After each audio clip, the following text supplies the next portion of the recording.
It is July 4th, 2018. And my plan, I'm gonna cry. I don't want to cry. My plan was to already have an offer on the house by now, which we did, but it fell through. And for us to be pretty much, packing up the house and getting ready to move. I wanted to be gone from Nashville by the end of this month, and I wanted to be, taking a road trip in August and staying with my mom for a little while before going to Paris. I had a great plan. It was a great plan, but things don't always go to plan. I'm currently out of savings. Maybe I should have saved some more.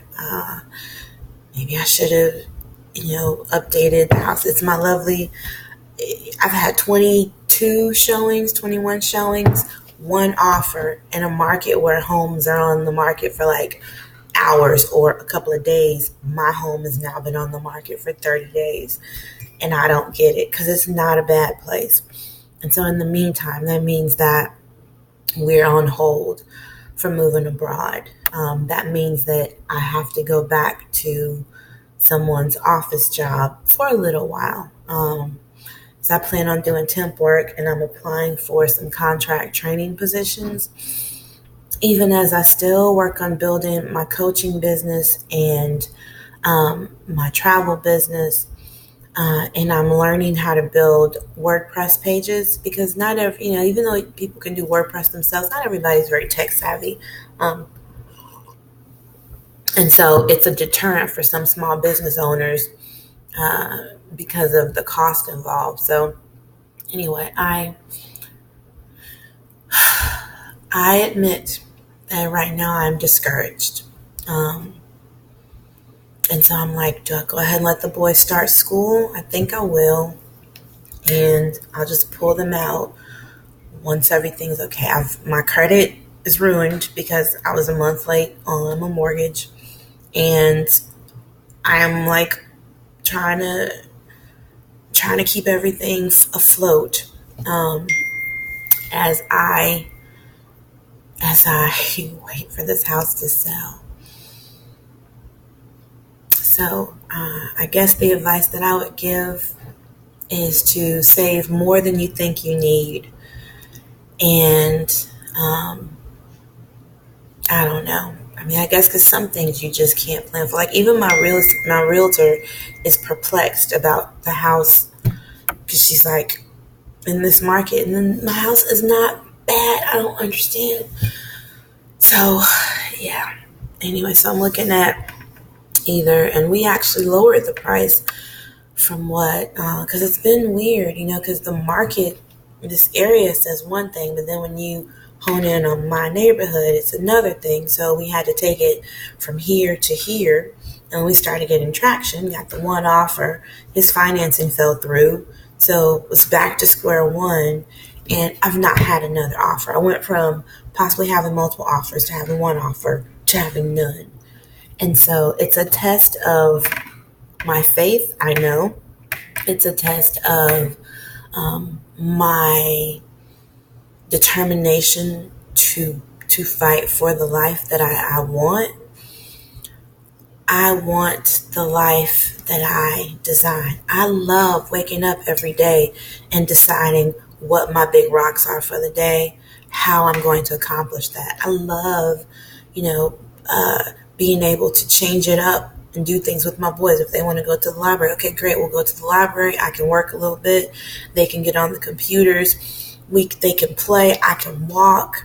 I love my day. Like, I love my life. I loved my life before.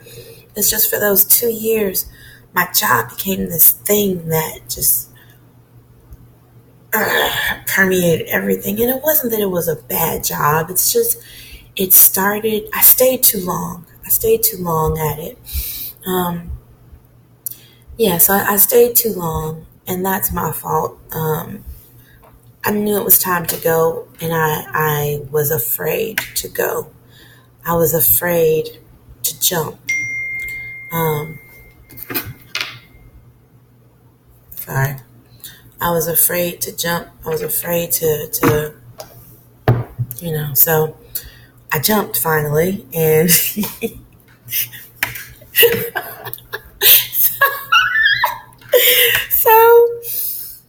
I guess how bad do you want it?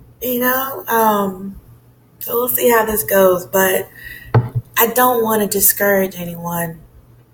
But please understand that it's not all roses. Um, it's scary because I'm like, oh my Lord, what if, what if, what if? And I cried a little bit about my credit score, but then I'm like,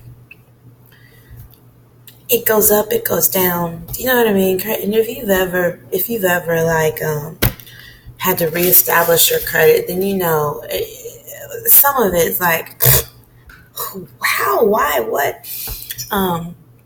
You get dinged for having too many accounts, dinged for not having enough accounts. To get a house, you have to have these types of accounts, and blah blah blah blah. And so I'm not. What I've come to realize is that my credit rating does not determine my worthiness. And I did for a minute there because I took 3 years to rebuild and save, and so it felt like, I got approved for, and I'm good, and I realized all they're doing is let me have more debt.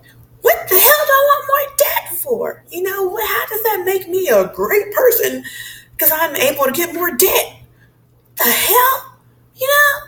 Now I'm not saying have bad credit, but at the same time, it's like your credit rating is not your worth. Your credit rating is how they determine whether or not to give you more debt. I don't want any more debt. You know what I mean? Like, I realized for 2 years, I was kind of, oh, yeah. So I got the furniture, and I got an Amex. Ooh. And it's like, stupid. Like, this is more debt. This is more stuff holding you.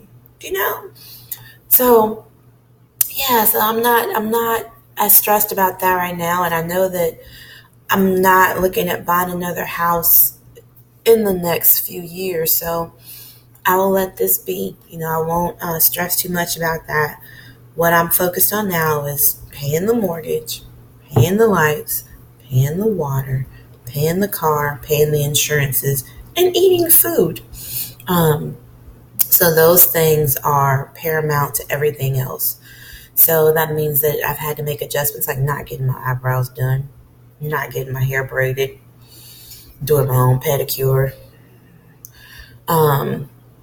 things like that. And being a little bit more frugal. I refuse to have a lack mentality though, because that's the thing that can happen when you have to jump back into survival mode. You can start looking again through the lens of lack. And instead of looking at right now through a lens of lack, I realize that I'm building my story. Because I am in the process of writing a book. And so this is all part of my story or my testimony, as we like to say in church. Secondly, you can't take clients any deeper than you've been. And so for people whom I will coach, it's important for me to go through this. It's important for me to walk through this and use the tools that I say others should use. How do you keep a positive mindset when the wind is rolling around you? How do you stay focused on your why when it seems like things are going awry? So I see this also as a learning stage for me, because I don't have a paycheck coming next week that I can just, I just wait in the paycheck. No, I have to hustle, but like I have to be creative. And one of the declarations at my church is that God gives me creative wealth building ideas. And so that's this time. While it's hard, I see the benefits of this time. I see the possibilities of this time. And I know from prior experiences that this time will pass. This hard spot, if you will, it'll pass, and then there'll be another hard spot somewhere down the line. And so while I am a little discouraged right now, I'm not defeated. I'm not giving up. I'm not turning tail and running. So I don't want to discourage anyone. I share to be authentic, and so that you understand that when you jump, sometimes you don't fly right away. Sometimes you hit your head, but you climb back up and you jump again, but better, smarter, wiser. So anyway, I have an appointment at Lowe's because one of the things I guess I'm going to look at doing is updating my counters and probably the dishwasher, because maybe that'll make people feel like it's more updated. I don't friggin' know. Anyway, so I'm going to do that, and I will have a great 4th of July for the boys. And tomorrow I have to go to New Orleans for one of the trips I put together. So anyway, be blessed, and I hope that this was helpful to someone. And stay tuned. We will be posting more videos. We're still building the site, so just hang in there with us as we learn and navigate through this. So